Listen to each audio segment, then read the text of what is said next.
Well, hello and welcome, everybody. Welcome to this edition of the Voices of Courage show. My name is Ken D. Foster, and of course, I am your host today. You know, the past 2 years have brought to the forefront the need for tools and strategies for managing our mental health. As we continue to face lots of new change and lots of new challenges, right?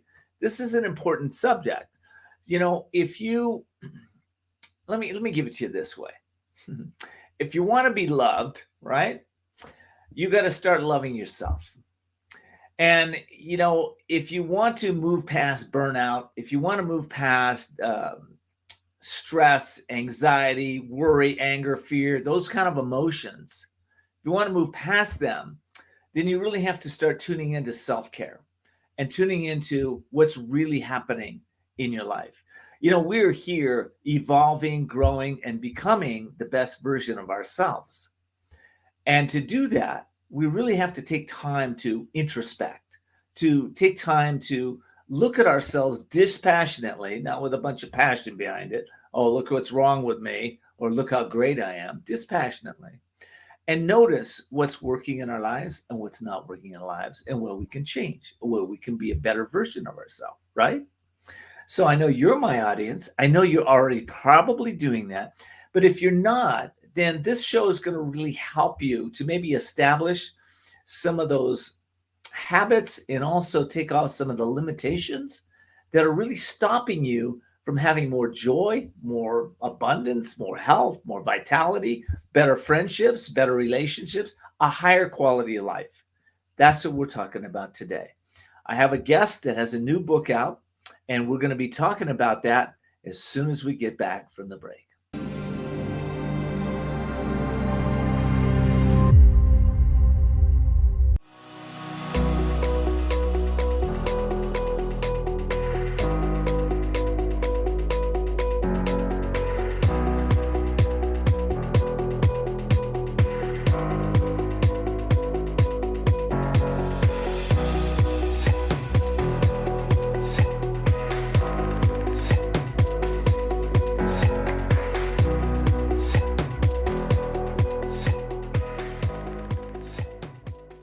Are you over 50? Would you like to get up to 33% more income in retirement? Then call now for this free book, Annuity Do's and Don'ts for Baby Boomers. This free book reveals little-known secrets about annuity strategies that will help you make the right choices before buying an annuity. Call right now for your free book, and as a bonus, we'll also throw in a free annuity rate report, both absolutely free for calling Annuity General today. Call 800-510-0470. Attention Zantac users. The FDA requested manufacturers to pull Zantac off the market, noting exposure to unacceptable levels of a cancer-causing agent. If you or a loved one was diagnosed with cancer after regular use of Zantac, you might be entitled to financial compensation. If you have any of these cancers, time is critical. Call now for a free consultation. If you don't win, you pay nothing. Call 800-797-7641.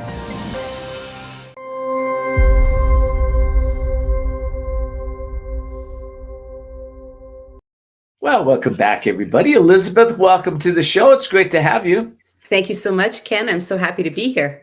Well, I'm excited about this show because there is so much challenge going on with the mental health of the society right now. So, Yes. But before we dive into that, let me give you a formal introduction. Elizabeth Bishop is the creator of Conscious Service Approach, a research-based set of principles designed to enhance both the experiences of service providers and the quality of service they offer. She's professional background includes more than 40 years in human service. Her experience ranges from faculty to community-based services, from direct service provision to management and leadership responsibilities, and so much more.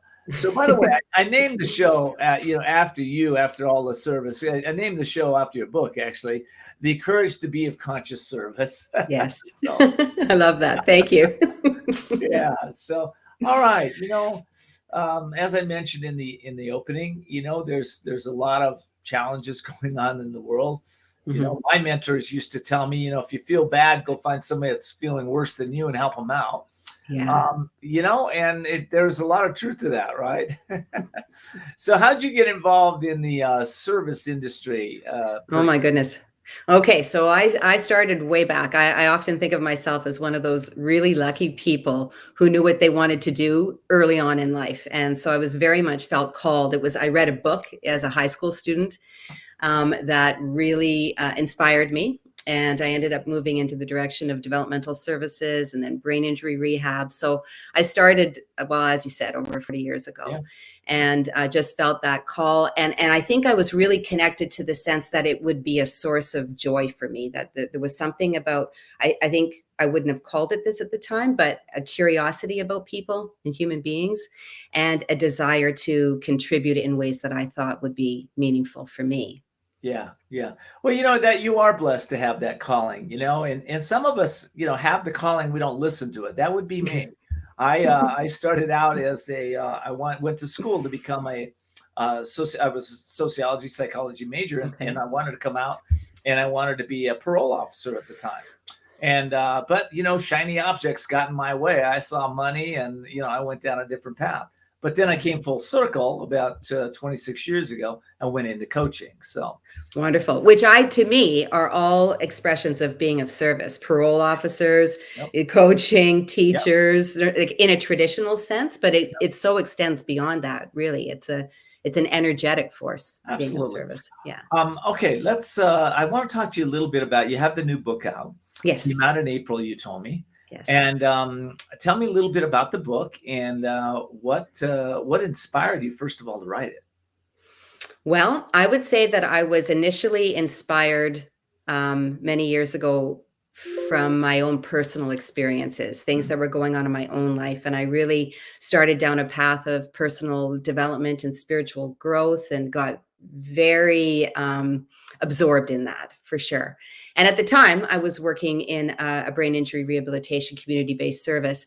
And as I worked through, started practicing things that were more self-reflective and paying attention to what was going on for me, I recognized how what I was doing personally really did apply professionally as well, and started to integrate that into my work. And I was working for an amazing organization at that time that was, very welcoming to the ideas and wide open to supporting different ways of looking at things.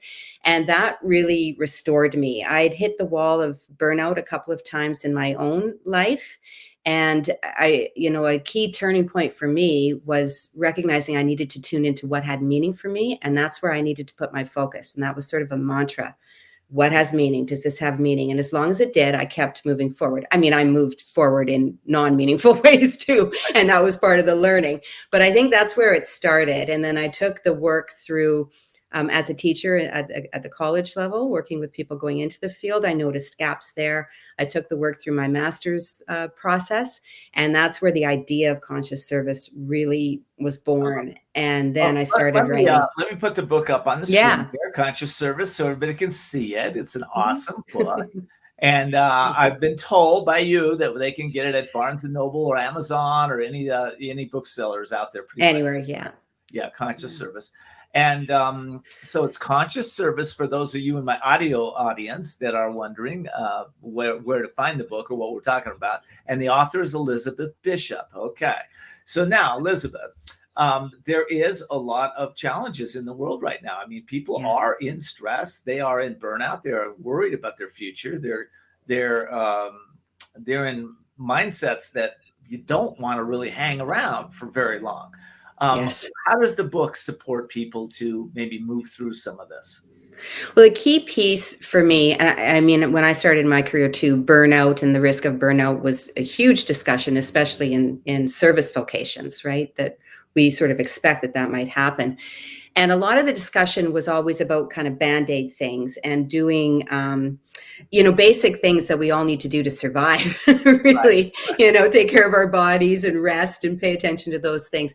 But it didn't go more deeply into the kind of emotional labor that is involved in responding to what we see in the world. So even if somebody is not a professional service provider, but wants to respond to community needs or is impacted by the challenges that they see in the world around them, there's a certain amount of emotional labor and exhaustion that comes with witnessing that and not kind of paying attention to what's going on the inside. So the book really is a deep exploration of who we are internally and how that informs the way that we show up in the world, and how we can do that with intentional energy that's followed by action that aligns with those most deeply held, personally meaningful values and belief systems. Well, I've got a lot of questions for you, and Shoot. I want to take a little deeper dive. I got to take a break. Okay. But when we come back, I want to talk to you a little bit about the difference between conscious service and maybe unconscious service. So we'll be right back.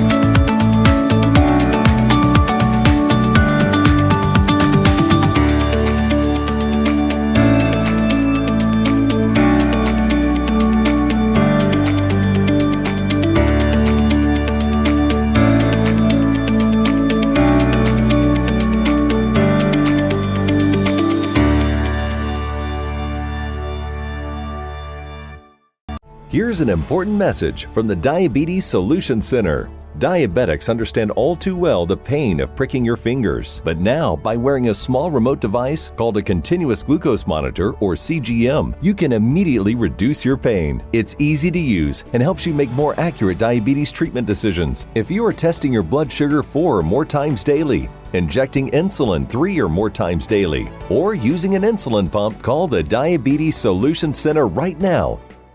Everybody wants cheap airfare, but where do you find it? You call Low Cost Airlines. They specialize in cheap flights, discount hotel rooms, cheap car rental rates, and with a best price guarantee. If you want the lowest prices on your airline tickets or other travel services, call now. That's right, call. That's the only way to get these rates. Experts are standing by 24/7 to get you the cheapest airfare and hotel rates available. So don't wait.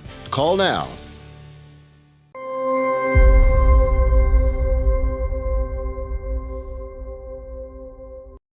Alrighty, well, looking at we can't see the unseeable or know the unknowable or do the impossible if we're not in conscious service. What's the difference? Conscious, unconscious? How do you define that? Well, I think for me, that probably emerged out of the experience of kind of going unconscious in my life and my work myself, and really recognizing how far away from my original sense of being called and my original inspiration I had actually become. And I think a big part of that, like I think before we hit the awareness of being burnt out, we often go through a process of feeling disillusioned. And to me, that's living in the unconscious realm. So when I became excited about my own processes, what was happening inside of me, curious about my thoughts, my emotions and my sensations, feelings, things that were happening, my interpretations, belief systems, how I could play with that, then it became more of a conscious, engaged, and present kind of interaction with myself that then informed the way that I was showing up in my relationships. I haven't made this distinction before, but what I heard what you talked about stimulated it. When we're in unconscious relationship with ourselves or with others, a lot of times that creates pain and misery and suffering in our lives. Yes. And when we're in conscious relationship with ourselves and others, the opposite happens. We start to have more of a flow, more harmony in our life. Would you? Yeah. I agree. Absolutely. And I think that the other piece is that the unconsciousness kind of keeps us bouncing along the surface of things. And, it becomes like Groundhog Day, it's just mundane. It's the same thing. We keep showing up the same way and nothing shifts. And we miss a lot of the potential transformation that could be happening underneath the surface. And I think when we become conscious, we're more connected to those things that are happening. Life becomes richer, and we're more intentional in the way that we decide, the paths that we want to take and how we want to communicate. And it's not a static destination that suddenly we're conscious and that's it. It's, we move in and out, right? But we're aware of it. Yeah, well, actually, that does happen to some people, and there's a new category out there called spiritual emergency coaches because people are waking up a little quicker than they normally do, Yes, yes. and they go through things that, fortunately, those that are going through a slower pace don't have to go through. Yes. You know, I think one of the my latest book is out. You know, it's called The Courage to Change Everything: Beautiful. Daily Strategies and Essential Wisdom to Awaken Your Inner Genius. The only reason I brought that up is that it takes courage to do what we're talking about today. It really does. It absolutely does, because I think what we're talking about when I mentioned before, emotional labor, emotional investment, I mean, that's what creates relational space with other people. And to me, the whole conscious service approach is about the interactions we have with other human beings. Like that's what the focus is really about for me in there. And it does take courage to be vulnerable. It takes courage to create an intimate space. It takes courage to listen to people who might be in difficult spaces. It takes courage to sit with ourselves when we're in a challenging or traumatized space within. So it absolutely does. Yeah. How important are boundaries in this discussion that we're talking about? You know, and do you discuss this in the book about setting boundaries? Yeah, go ahead. I do, but probably in a different way. I think that's a key piece of the book too, is that I talk about a lot of things we do discuss in the field of service provision, say, for example, traditionally, but with a twist, because I think that we need to reframe some of the traditional ways that we've looked at things. So when I think about boundaries, I don't think so much about erecting these fences and making sure other people know where they can tread and where they can't, but rather that we're aware inside of ourselves of what we're showing up with that day. What's our energetic space like? What do we have the capacity for? What's important to us and meaningful in that day, and then responding to and honoring those boundaries within ourselves first. And then I think it becomes apparent outside of the with other people in our interactions. A lot of the times in service-based work, there's been discussion, well, for the whole time I've been in this, about leaving home at home and leaving work at work, and personal and professional don't mesh. And the conscious service approach would say exactly the opposite. Not that we drag, what happened all day into our home life and can't let go of it. Not that way, but that we have processes to respond authentically to the result of emotional labor and investment that we've been involved in all day long with other people. Well, I used to do that. I used to segregate my friends, my work, my home life, my relationship with my wife, my kids. It was all separated, right? Yeah. And what happened is for me is I became very inauthentic. There wasn't a whole being. There was a segmented being. Yes. That, Yes. I've coached a lot of clients over the years through that. So how do we start to fully integrate if some of my audience is out there going, yeah, I kind of segregate everything. I'm not showing up authentically myself in all of it. I think that it's got a lot to do. Instead of saying here, leave that there and leave that there, it's about being self-responsive and just tuning into ourselves, even just for a couple of moments at the beginning of the day and then throughout the day. I don't see self-care as something we do on Friday night, or on the weekend or 1 hour a day. I see it as a self-responsive approach to the way we live all day long. So to me, it's about being tuned into what's my intention today, what's important today, how do I intend to show up, and how can I contribute? Because I know that part of my wellness is to contribute. Well, I like what you just said about self-care, because, when we tie being of service into self-care, now that's a different paradigm, right? People don't necessarily think of being of service to themselves. They think of being of service to others, right? Yes. But yes. we can't really be of service to anybody unless we're being of service to ourselves, in my opinion. Exactly. And we don't have to say, well, I'm going to take care of myself so I can give more. And we don't have to do that. We could just say, I'm going to care for myself because I love myself and I have compassion for myself. And I'm here with myself all the time. So I'm going to respond well and trust that I can give from my overflow. Yeah. We in the service mentality, a lot of times it's hard to actually shift into a service mentality if you have not been in that mindset. It is a paradigm shift. It is. And I'd like to talk to you a little bit about what that paradigm shift might look like for somebody that's been kind of about, kind of all about me.com a little bit. And now they're going to shift into this, it's me on the internet expressing myself, telling you my views. I don't care who I hurt, but Yes. maybe shifting from a different paradigm. So let's take a break. And we'll be right back to talk about that.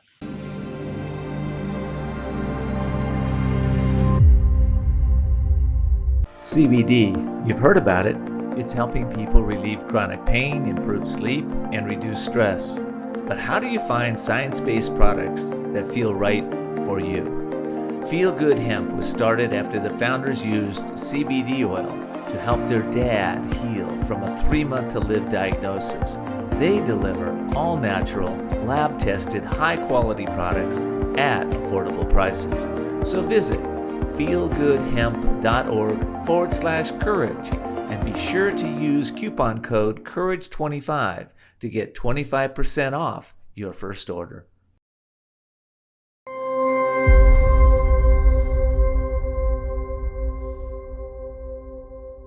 Well, welcome back, everybody. I'm talking to my guest, Elizabeth Bishop. She has a new book out called Conscious Service. And we're talking right now a little bit about the shift that one has to make to really get into conscious service. What would you say that is, Elizabeth? Well, I think for people who are already called that way, that those people are hardwired to give. And so the big struggle there for them in terms of being in conscious service is that it's difficult to receive or difficult to respond to self. There's like an externalization of everything.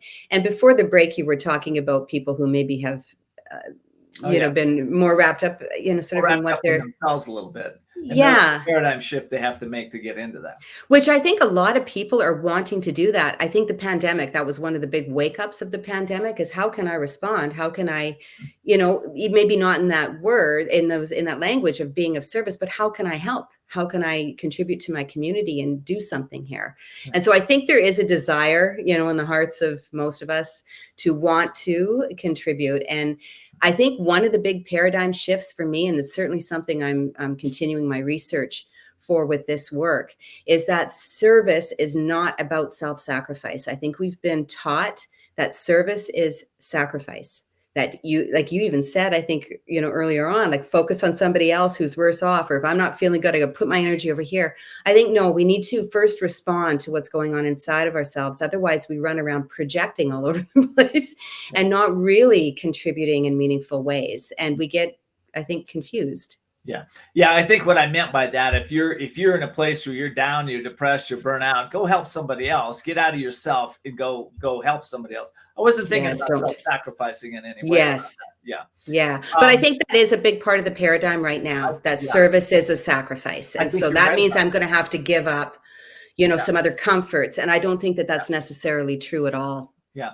Well, what you do have to give up things to be of service. You have to give up worry. You have to give up concern. You have to give up your ego a little bit. There are some things we get to give up, which brings more joy and happiness in our life. Absolutely. Because I think, to me, ego and those kinds of states of resistance, those are the barriers to actually experiencing conscious service and to experiencing that sense of joy and fulfillment. Absolutely. I love this book. I love the title. I'm thinking about, I've been a coach for 26 years. And I know that when people don't have, I'm going to jump back to boundaries. When the boundaries aren't necessarily there in place, what I get is, and you talked about this a little bit, if you're an overgiver, right? Yeah. What I've found is that you attract takers. Yeah. And if you're a taker, you attract an overgiver, right? Yes. It's just that parent. So if that's happening for you, just notice it. Just go, oh, because we have conscious choice, and you can be of conscious service. Elizabeth, how does the book help somebody maybe switch that around? If they're in a place where they're attracting the opposite of what they want. Yeah, well, yeah, I think, and don't we all learn through that, right? I think, first of all, acknowledging and accepting that we learn through scenarios that feel resonant and aligned with us, and we learn through the ones that don't too. But we have to kind of create that space of curiosity and want to dig into that. Overextension, I think, is a beautiful thing to talk about, and I think very, very common. And to me, the key there is to, again, go inside and ask, what is it in me that wants to solve this, that wants to control the outcome, that's maybe afraid of what I'm seeing, that's leading to this, anxiety or resistance that I'm feeling inside. And the book goes through 10 invitations all the way through. That's how the sections are created. And there's a lot of experiential activities and questions for the reader to reflect upon, to bring the material into a personally relevant space. Wow. Okay. Service mind. All right. If I'm out there in the audience and I'm thinking, wow, this is kind of an interesting subject.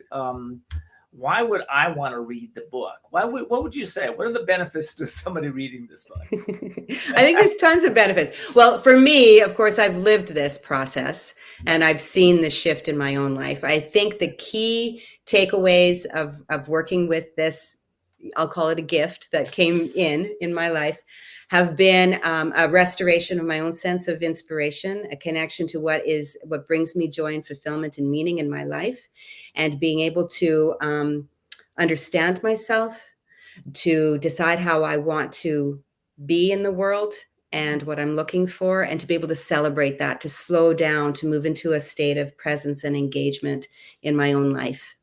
I love that. We're on the screen right now. We're flashing your website. So if people want to get a hold of you, when you're not writing books, what are you doing these days?